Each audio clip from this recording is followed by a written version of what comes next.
Yanara Solwind had exactly 47 credits to her name when she walked into the Meridian Finance office on Kepler Station's lower ring. 47 credits, a tuition bill for 12,000, and approximately 16 hours before the Academy of Interstellar Engineering expelled her for non-payment. "Next!" called the board clerk behind the counter, a Valori with pale green skin and tired orange eyes, who looked like he had processed 10,000 desperate cases before her and expected 10,000 more. She stepped forward, clutching her application tablet. "I am here about the emergency spouse contract registry." The Valori, his nameplate read Fenwick, did not even look up. "Marriage Bureau is Deck 14, Section C. This is the finance office. I know where I am." Yanara placed her tablet on the counter with more confidence than she felt. "I am responding to contract posting 7742, the Ashford listing." That made him look up. His orange eyes widened slightly, taking in her appearance, the bioluminescent patterns tracing constellations across her blue lavender skin, her dark indigo hair falling past her shoulders, the worn but clean clothes of a student who had been scraping by on scholarship fragments and determination. His gaze lingered on her pointed ears, marking her as Lumineth, one of the older spacefaring species whose numbers had dwindled over the centuries. "The Ashford contract," he repeated slowly. "You do realize what that entails. 20,000 credits upon signing, medical benefits, and accommodation in the Ashford family residence for the duration of the contract." She had memorized every word. "In exchange for legal spousal status to one Theodoric Ashford, currently in medical stasis following an accident, the contract terminates upon his recovery or after 5 standard years, whichever comes first." Fenwick leaned back in his chair. "And you understand that Theodoric Ashford is the sole heir to the Ashford Interstellar Corporation?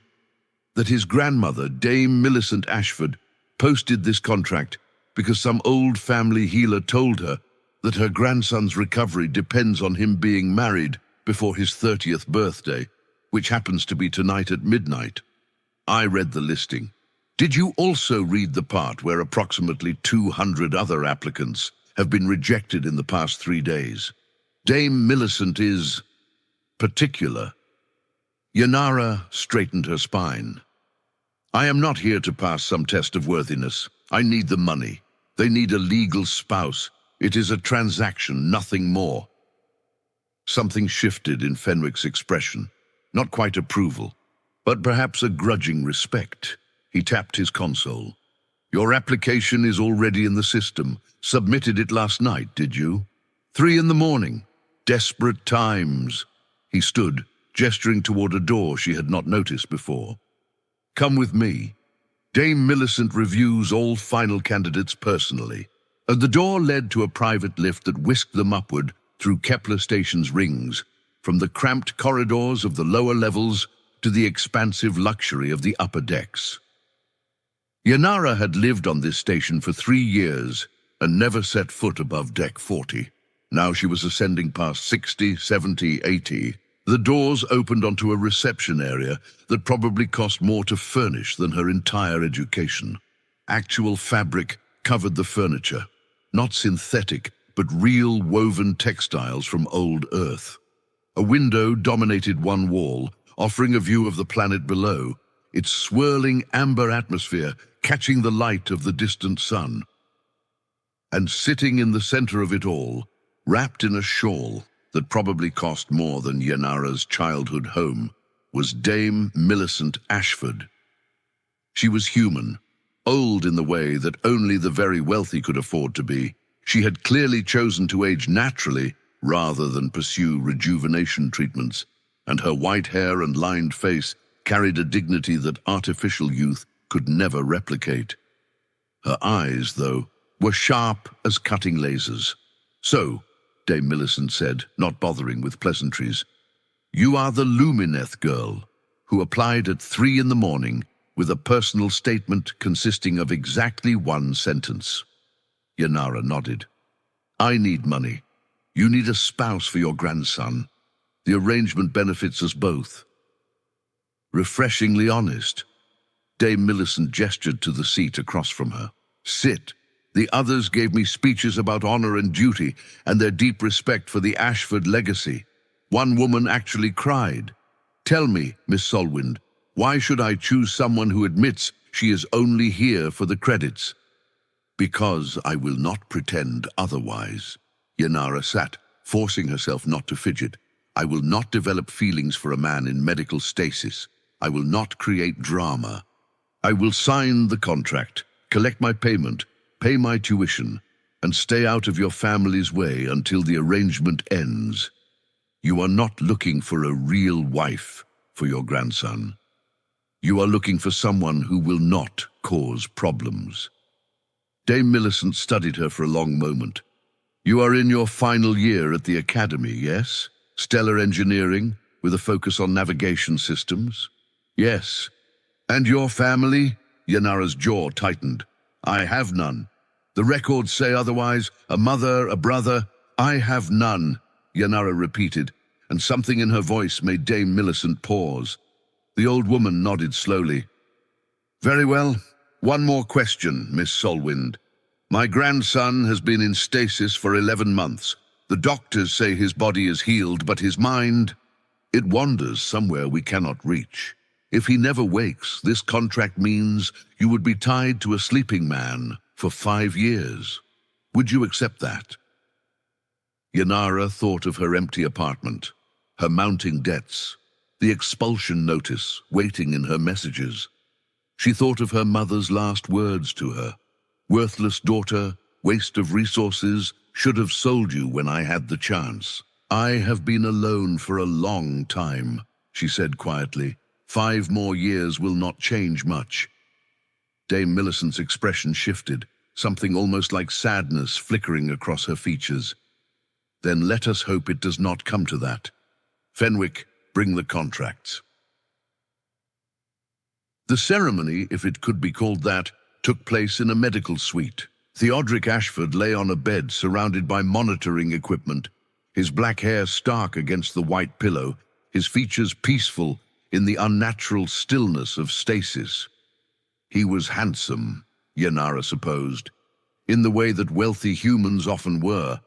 Symmetric features, clear skin, the subtle marks of excellent nutrition and medical care from birth. She stood beside him in a borrowed dress. Dame Millicent had insisted, though Yanara had tried to refuse, while a station officiant read the standard contract terms. The dress shimmered with iridescent light, holographic threads catching the glow of the medical monitors, and Yanara felt like an imposter wearing someone else's life. Do you, Yanara Solwind, agree to the terms of this contract marriage? I do. And do you, Theodoric Ashford, represented in absentia by his legal guardian Dame Millicent Ashford, agree to the terms of this contract marriage? He does, Dame Millicent said softly, placing her hand on her grandson's still arm. Then by the authority vested in me by the Kepler Station Administrative Council, I pronounce this contract binding. Payment has been transferred. Miss Solwind, you are now legally Mrs. Ashford. 20,000 credits appeared in Yanara's account. She stared at the number on her personal display, hardly believing it was real. My driver will take you to the family residence, Dame Millicent said. Your belongings are being moved as we speak, and Mrs. Ashford. She paused, an odd expression on her face. My healer is never wrong. I truly believe my grandson will wake now, and when he does, I hope you will give him a chance. Yanara looked at the sleeping man who was now, legally, her husband. I am just here for the contract, Dame Millicent. Do not expect more from me than that. Theodoric Ashford woke at exactly midnight.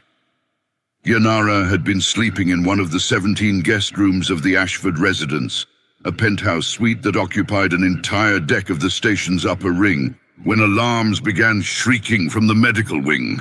She stumbled out of bed, disoriented, expecting some kind of emergency. Instead, She found Dame Millicent weeping with joy in the doorway of her grandson's room, while medical staff rushed about checking readings. And in the center of it all, sitting up in his bed with an expression of profound confusion, was Theodric Ashford.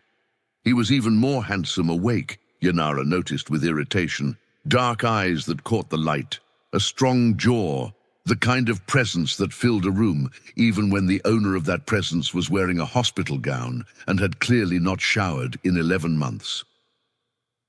"Grandmother," he said, his voice rough from disuse, "why am I in the medical suite? And why are you crying? You have been in stasis for nearly a year, my darling boy." Dame Millicent clasped his hands. "There was an accident at the orbital shipyard, but you are awake now. The healer was right, the healer was right." Theodric's brow furrowed. "What do you mean the healer was—" His gaze landed on Yanara, standing awkwardly in the doorway in her sleep clothes. "Who is she?" Dame Millicent's tears gave way to a brilliant smile. "Theodric, my dear, meet your wife." The silence that followed could have swallowed a small moon. "My what?" Theodric's voice went flat. His dark eyes swept over Yanara, her blue skin, her bioluminescent markings, her tangled, sleep-rumpled hair, and something in his expression hardened. "Grandmother, what have you done?" "The healer said you would only wake if you married me to a stranger while I was unconscious." "It is a contract marriage," Yanara said, finding her voice. 5 years or until you recover, whichever comes first. Since you are awake, I assume the contract will be dissolved shortly. I will collect my things." She turned to leave. "Wait." Theodric's voice cracked like a whip. "You were paid for this?" Yanara paused but did not turn around. 20,000 credits. Is that offensive to you, Mr. Ashford? Some of us cannot afford to be offended by money. It is offensive that my grandmother thought she could buy. She did not buy me. She bought a legal status. There is a difference. Now, Yanara did turn, and something in her expression made Theodric stop mid-sentence. "I do not want your name, your fortune, or your company. I wanted to pay my tuition. The contract was mutually beneficial. Now that you are awake, it no longer is. Goodbye, Mr. Ashford." She walked out. Behind her, she heard Dame Millicent sigh. Well, that could have gone better. 3 weeks later, Yanara discovered she was pregnant. She stared at the medical readout, certain the device was malfunctioning. She could not have. The man had been in stasis, for mercy's sake. "The readings are accurate," said Dr. Pembroke, the Ashford family physician, with an expression of barely contained excitement. "Lumineth human hybrid conception. It appears the stasis field had certain unexpected interactions with your species' reproductive biology during the ceremony. The ceremony lasted 10 minutes. I stood next to him. I did not even touch him. Lumineth conception does not require physical contact in the human sense. The bioluminescent patterns on your skin exchange genetic material through light frequencies. The stasis field appears to have amplified this effect." Dr. Pembroke beamed as if delivering the greatest news imaginable. "Congratulations. Mrs. Ashford, you are carrying twins." The room spun. Yanara gripped the edge of the examination table. "This is impossible. I assure you, the readings... I am not married. The contract was supposed to be dissolved." "Ah," Dr. Pembroke's smile faltered. "Yes, about that. The young master was quite insistent on the dissolution, but the legal office found a complication. You are now carrying Ashford heirs. The contract cannot be dissolved while you are pregnant without the consent of both parties and a formal review board." Yanara closed her eyes. 20,000 credits. She had thought she was buying herself freedom. Instead, she had bound herself more thoroughly than any chain. "Does he know?" "Dame Millicent thought it best if you told him yourself." "Of course she did." Theodric Ashford was not in his medical suite. He was not in any of the 17 guest rooms, the 3 lounges, the library, the observatory, or the rooftop garden. Yanara finally found him in the cargo bay, manually checking inventory logs on a shipping container with the intensity of a man trying very hard not to think about anything else. He did not look up when she entered. "If my grandmother sent you to apologize on her behalf, I am pregnant." The inventory tablet slipped from his fingers and clattered against the deck. Theodric turned slowly, his dark eyes finding hers. "What did you say?" "Twins, apparently. The stasis field interacted with my biology during the ceremony. The doctors say it is unprecedented but medically sound." Yanara wrapped her arms around herself. "The contract cannot be dissolved while I am carrying Ashford heirs. I thought you should know."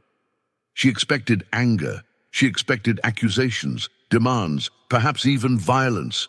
She had seen all of these reactions from humans before, when they felt cornered by circumstances beyond their control. What she did not expect was the way Theodric's shoulders sagged, the fight draining out of him like air from a punctured hull.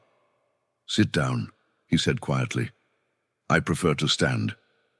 You look like you're about to collapse. Sit, please." She sat on a crate of machine parts, and after a moment, he sat across from her on another crate. The cargo bay was cold, poorly lit. Nothing like the luxurious spaces above. It felt, somehow, more honest. "I have spent 3 weeks trying to understand why my grandmother did this," Theodric said. "She told me about the healer, about the prediction that I would only wake if I was married by my birthday. I thought it was nonsense, superstition, but I woke at exactly midnight." He rubbed his eyes. "And now you are telling me we are having children.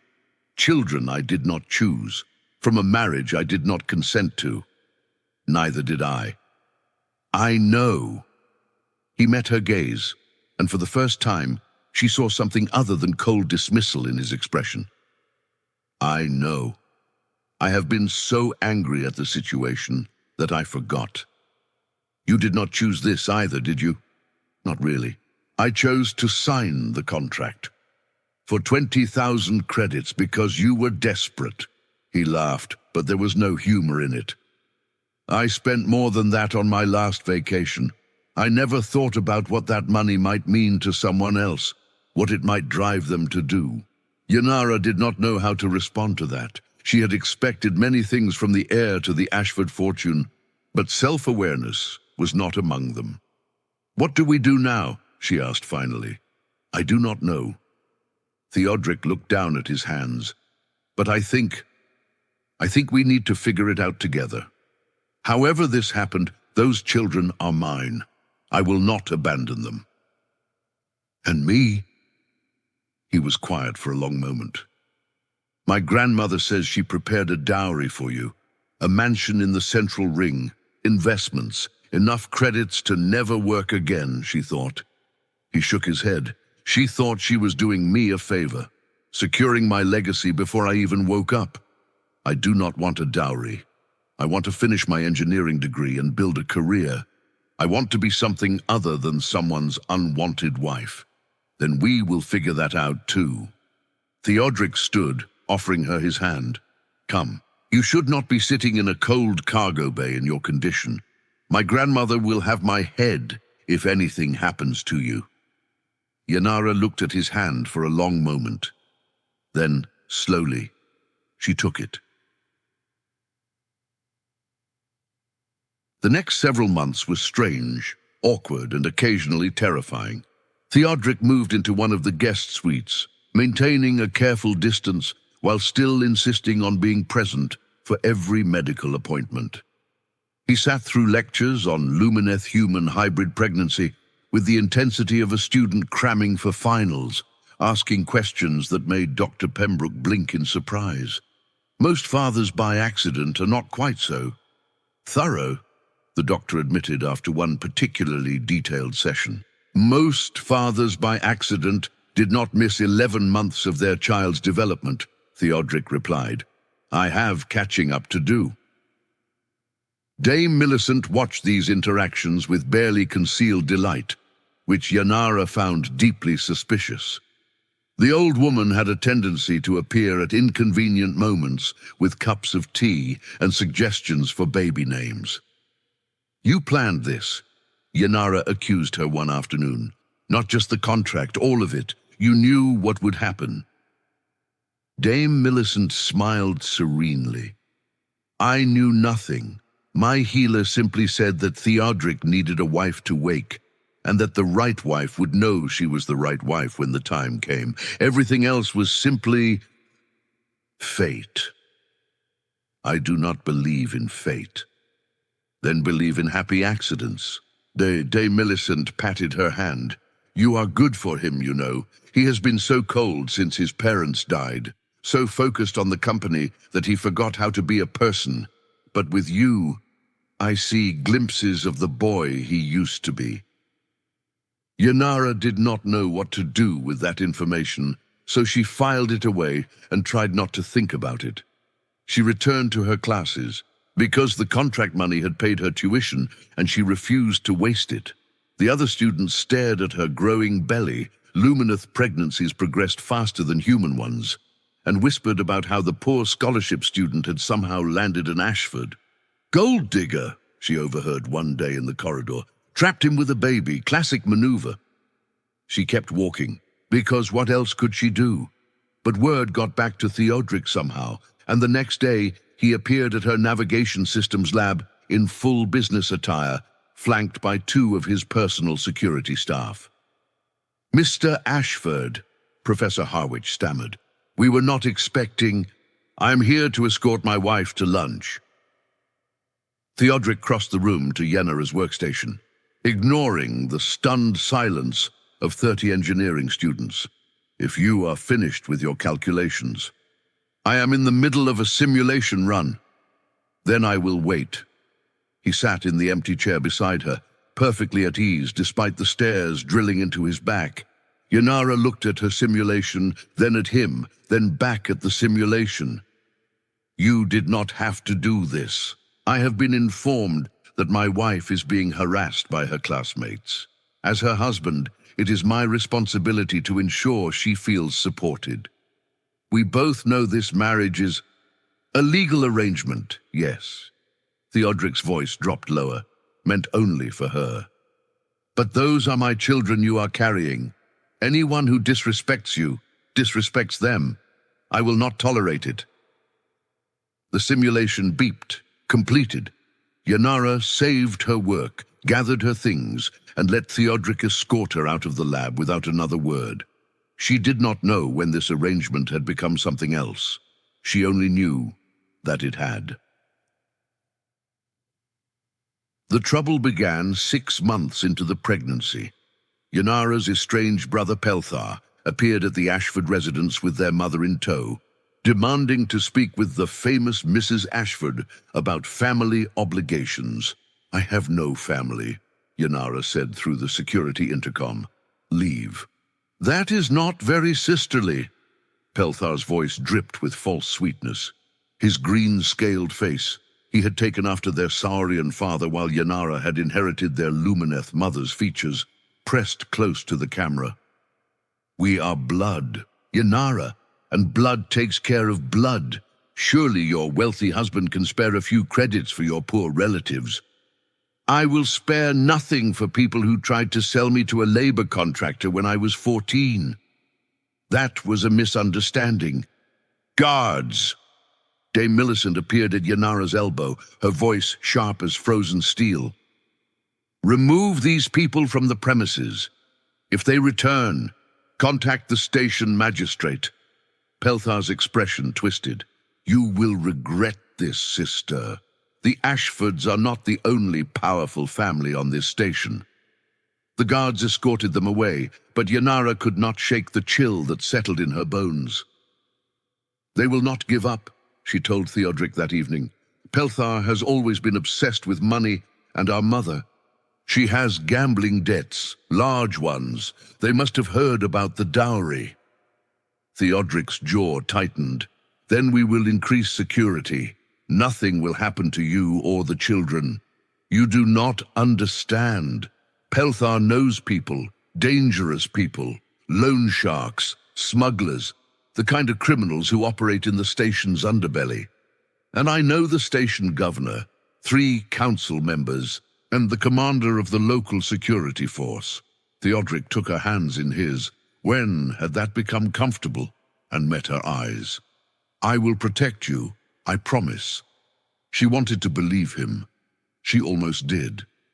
But 2 weeks later, Pelthar made good on his threat.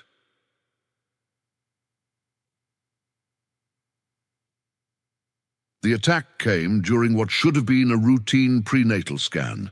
Yanara was in Dr. Pembroke's office, watching the holographic display of her twins, a boy and a girl, both healthy, both growing at exactly the rate they should be, when the lights went out. Emergency illumination flickered on, casting everything in harsh red. "Stay here," Dr. Pembroke said, moving toward the door. He opened it and immediately crumpled, struck by something Yanara could not see. 3 figures stepped into the room. 2 were Ketharak, gray-skinned humanoids with subtle features and a reputation for working as mercenaries. The 3rd was Pelthar. "Hello, sister." He smiled, showing teeth. "Time for a family reunion. What do you want?" "The Ashford fortune, obviously. Or at least, as much as we can get before your husband realizes you are missing." He gestured to the mercenaries. "Grab her! Carefully, we need the babies alive. They are worth more as hostages." Yanara backed away, but there was nowhere to go. The examination room was small, windowless, designed for privacy rather than escape.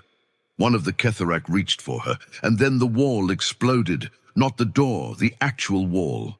It blew inward in a shower of debris and twisted metal, and through the gap came Theodric in full tactical armor, flanked by his security chief Brennan, a massive saurian with scales the color of dark jade. "Step away from my wife," Theodric said, his voice cold enough to frost glass. Pelthar gaped. "How did you—" "We disabled the trackers. You disabled the obvious trackers." Theodric raised a pulse weapon. "You did not find the one in the necklace she has worn every day for the past 4 months. The one I gave her. Because unlike you, I actually pay attention to the people I care about." Yanara's hand went to her throat, to the delicate chain she had thought was just a gift. The firefight was brief and brutal. The Ketharak mercenaries were professionals, but Brennan was better, and Theodric moved with a precision that spoke of years of combat training that his playboy reputation had never hinted at. Within 60 seconds, both mercenaries were unconscious on the floor. Pelthar tried to run. Brennan caught him by the collar and lifted him off his feet with one massive clawed hand. "Going somewhere, little one. I am her brother. You cannot—" "You forfeited family status when you tried to sell her as a child," Theodric said. He crossed to Yanara, his expression softening as he checked her over for injuries. "Are you hurt? Is there any pain?" "I am fine. Theodric, She stopped, not knowing what to say. He cupped her face in his hands, his dark eyes searching hers. "I was so scared. When the alarms went off, when I saw the tracker moving toward the cargo docks, I have never been so scared in my life. You came for me. I will always come for you." He pressed his forehead to hers and something shifted between them, some final barrier crumbling away. "I know this started as a contract. I know you never asked for any of this, but somewhere along the way, Yanara, somewhere along the way, you became the most important person in my world. You and our children. The children are not even born yet. I do not care. I have been talking to them every night, reading them engineering manuals, because their mother loves engineering, and I want them to know her passions. I have been planning their education, their adventures, their futures. I have been—" He laughed, a little helplessly. "I have been falling in love with a family I never expected to have. and with the brilliant, stubborn, impossibly brave woman who made it possible. Yanara felt tears prickling at her eyes.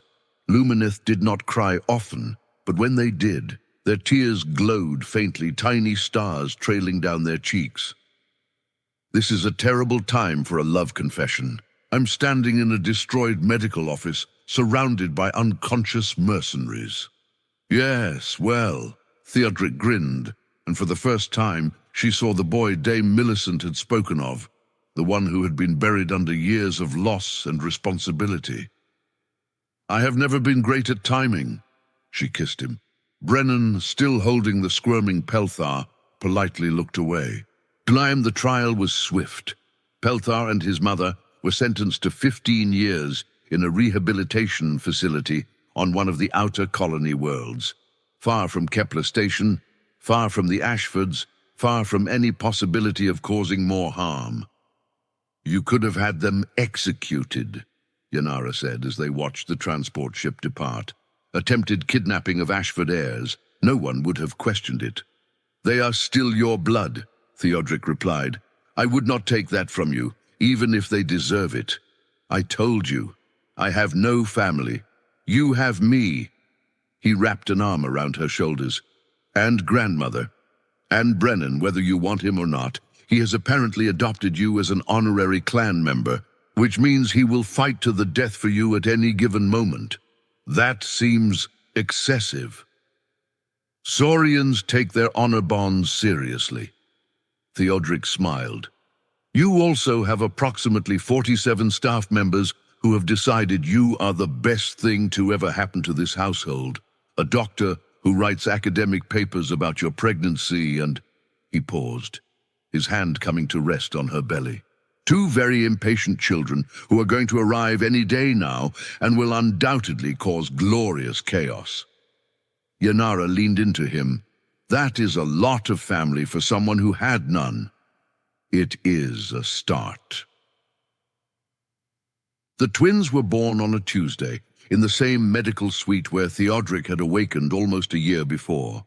Dame Millicent insisted on being present, along with Brennan, Dr. Pembroke, and what seemed like half the station's medical staff. Theodric held Yanara's hand through every contraction, murmuring encouragement and occasionally going pale at moments he probably should have looked away from. I have negotiated hostile corporate takeovers, he muttered at one point. I have survived an orbital shipyard explosion. Nothing prepared me for this. Stop being dramatic and pass me the ice chips, Yanara replied through gritted teeth. And then, finally, 2 perfect cries filled the room. A girl with her father's dark hair and her mother's blue-tinged skin. A boy with luminescent patterns already flickering across his tiny face and eyes that shone like stars. Oh, Dame Millicent breathed, tears streaming down her weathered cheeks. Oh, they are beautiful. Theodric took his daughter in his arms, cradling her with a tenderness that made Yenara's heart ache. Hello, little one. I am your father. I promise I'm going to mess this up spectacularly, but I am going to try very hard to be worthy of you. The baby gurgled and grabbed his finger. I think she accepts your terms, Yanara said, holding their son. Or what should we call them? They had debated names for months, never quite settling on anything. Theodric had suggested honoring his late parents. Yenara had suggested traditional Lumineth names. Dame Millicent had suggested increasingly elaborate combinations of both. Now, looking at their children, the answer seemed obvious. Maren, Theodric said softly, looking at their daughter, after the navigator who charted the first safe route to Kepler Station, because her mother will teach her to find her way through any storm. And Kellen, Yanara added, gazing at their son, after the engineer who built the station's first permanent settlement, because his father will teach him to build something lasting. Maren and Kellen Ashford. Dame Millicent clasped her hands together. Perfect. Absolutely perfect. I must go tell the staff. We will need to update the nursery signs and the celebration banners and... She hurried out, already planning what would undoubtedly be the most elaborate birth celebration the station had ever seen. In the sudden quiet, Theodoric crossed to Yanara's bed, daughter still in his arms. He sat beside her, their children between them. "Thank you," he said. "For what?" "For signing that contract. For not giving up when I was horrible to you. For believing there might be something worth saving in an unconscious stranger." Yanara adjusted Kellen in her arms, his tiny luminescent patterns pulsing in sync with her own. "I did not believe any of that. I believed in 47 credits, a tuition bill, and desperation. And now," she looked at their children, at him, at the life that had somehow grown from a transaction into something real. "Now," she said, "I believe in happy accidents." Theodoric laughed and kissed her, and somewhere in the distance Dame Millicent could be heard shouting instructions about celebratory fireworks. "Deal." 1 year later, the celebration for the twins' first birthday took over the entire upper ring of Kepler Station. Yanara stood in the main ballroom of the Ashford residence, watching an impossible parade of guests file past with gifts. A Saurian business partner in dark armor carried a glowing case of investment bonds. A Gothic delegate, all bronze carapace and graceful antennae, presented rare crystals from their homeworld. A Verdani diplomat with light green skin and careful orange eyes offered botanical samples from the forest moons. 2 Ketharak ambassadors, grey and dignified, brought ancient art pieces. Even the station's security force had sent representatives, chrome-armored and professional, bearing educational toys wrapped in shimmering paper. "This is absurd," Yanara murmured to Theodoric. "They are 1 year old. They cannot even appreciate any of this." "They will appreciate it later." Theodoric was holding Marin, who was attempting to eat his ceremonial collar. Kellen squirmed in Yanara's arms, reaching toward the sparkly decorations with chubby fingers.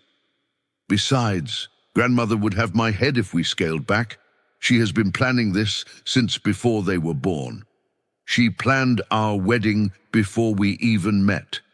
"Yes, well," he grinned. "She has a gift for these things." The wedding had happened 6 months ago, a proper ceremony this time, with both of them conscious and willing. Yanara had worn an iridescent gown that caught the light like living starfire, and Theodoric had worn formal black armor trimmed in teal, and Dame Millicent had cried so much that Brennan had to supply her with a continuous stream of handkerchiefs. Now, standing in the same ballroom, surrounded by every species and faction represented on Kepler Station, Yanara could hardly remember the desperate student who had walked into the Meridian finance office with 47 credits and no hope. "You look thoughtful," Theodoric said. "I am calculating the statistical probability of everything that led to this moment. An unconscious billionaire, a superstitious healer, a light-based conception, a kidnapping, and somehow this." She gestured at the celebration around them.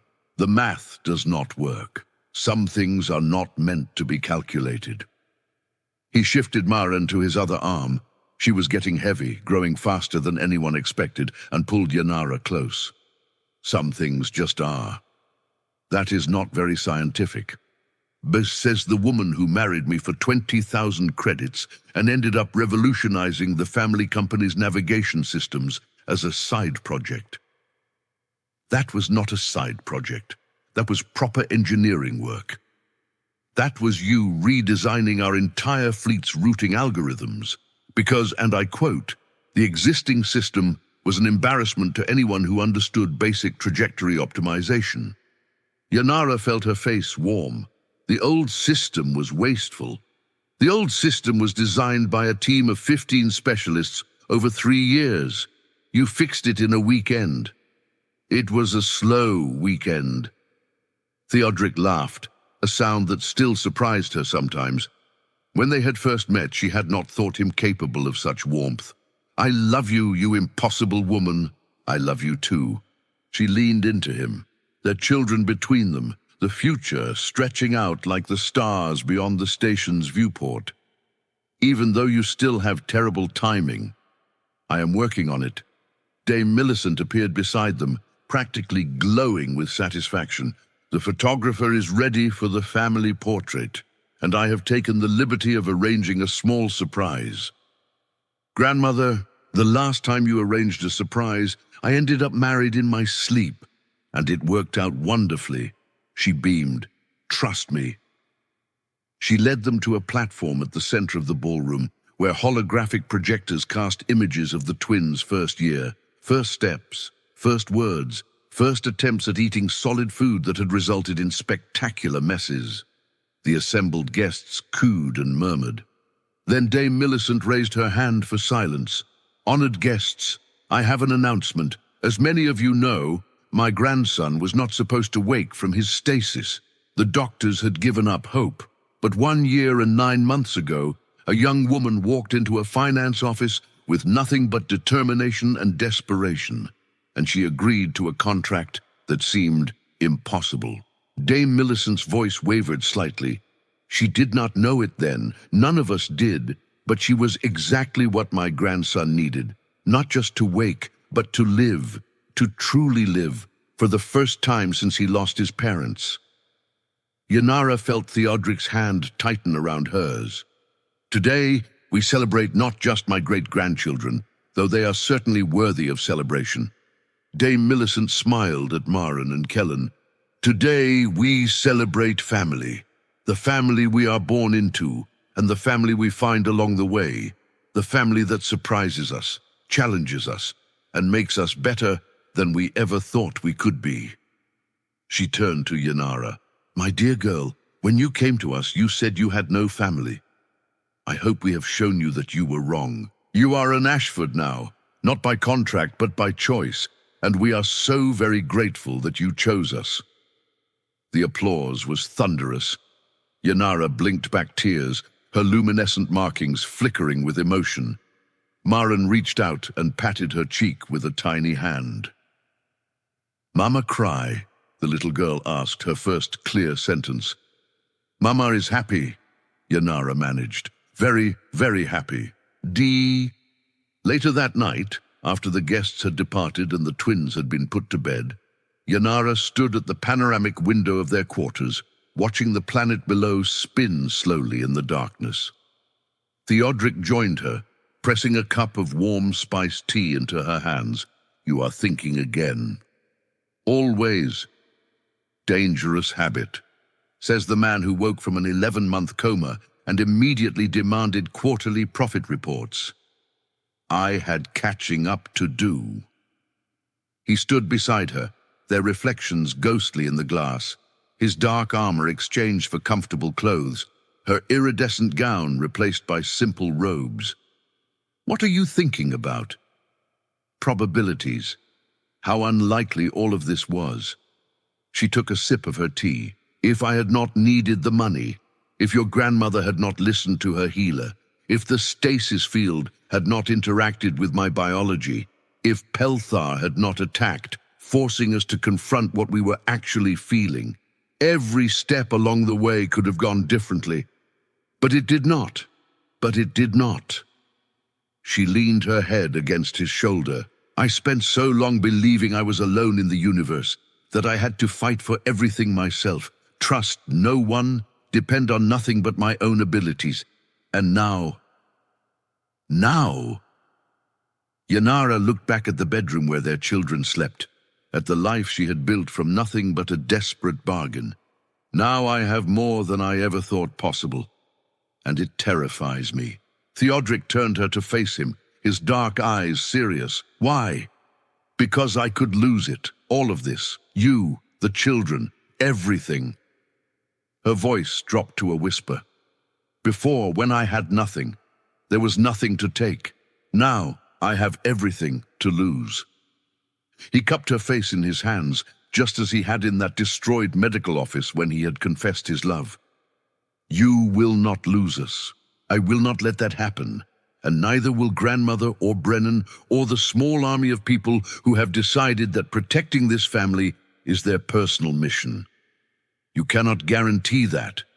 No, I cannot guarantee that nothing bad will ever happen, but I can guarantee that whatever comes, we will face it together.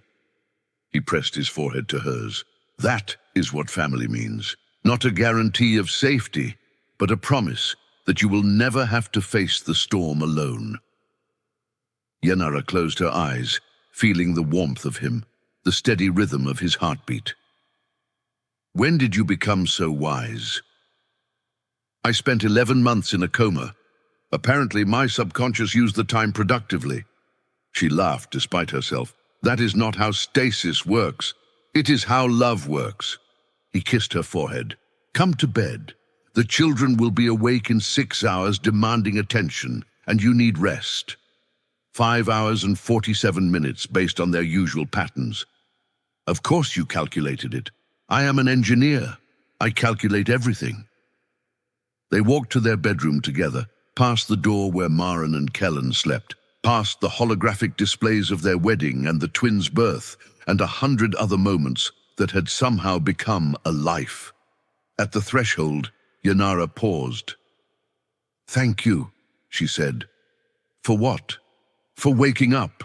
For being angry at first, because it meant you were real. For learning to be something other than angry. For the necklace with the tracker, and the rescue, and the proposal that came at exactly the wrong moment. She smiled. For being terrible at timing. Theodric grinned. To be fair, my timing on the proposal was exactly right. You just did not appreciate it because you were covered in debris. I was in shock. You said yes. I was also concussed. Still counts. She pulled him into the bedroom, and the door slid closed behind them. And somewhere in the universe, the stars continued their ancient dance around a single station where an impossible family slept, dreamed, and loved. The contract had said 5 years, or until recovery, whichever came first. They had chosen forever. The end.